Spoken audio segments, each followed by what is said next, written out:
I also learned from him that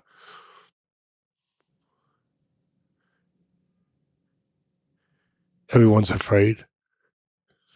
Cus's way of saying it, another great saying, you'll get a kick out of this. Anyone who's in a situation where fear should be prevalent, where fear is actually necessary to survive the situation, anyone who says that they're not afraid, they're one of two things. They're either a liar or they should go to a doctor, find out what the frick's wrong with them. He was right about that.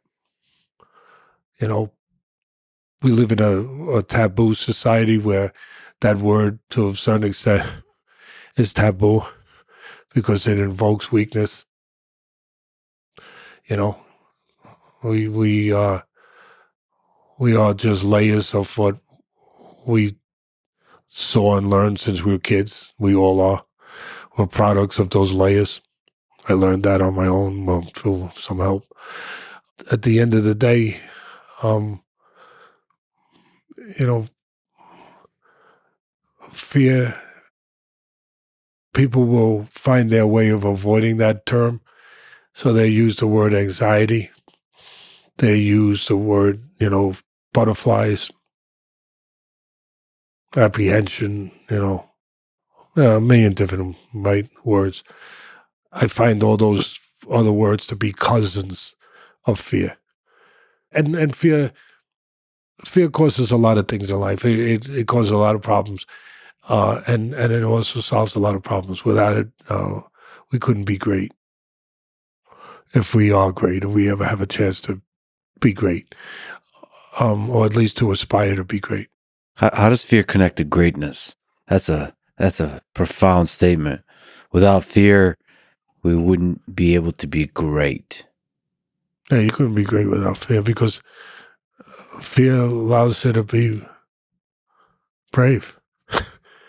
The most important word for me in this whole, conversation, right, neighborhood, would be selfishness.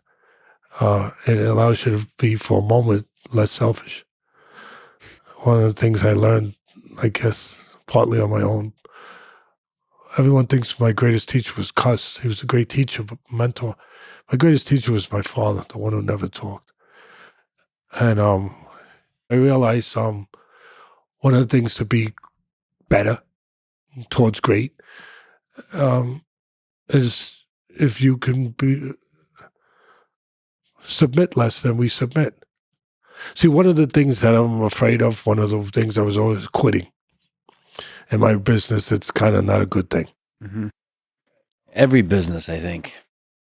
Yours is just more clear. Yeah, it hurts more. And True. In the moment, at least. Yeah, in the moment. You're right, 100%, because some things hurt for a long time afterwards. And something like regret. Regret is the worst thing in the world because it's a solitary sentence.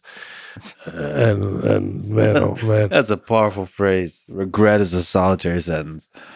So, oh boy. You're full of good lines. It wasn't easy to accumulate them. Yeah. It was a little bit hurtful. But so submit less, because we submit every day. And if we can get to a place where we submit or compromise ourselves less, we'll get to a better place. Again, one of the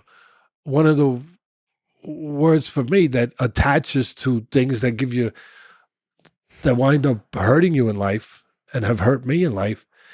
One of those boogeymen words is the word of convenience. That's attached to everything. People disappoint you not because they want to disappoint you or let you down or betray you because they want to betray you. They do it because it's more convenient to do than the other thing.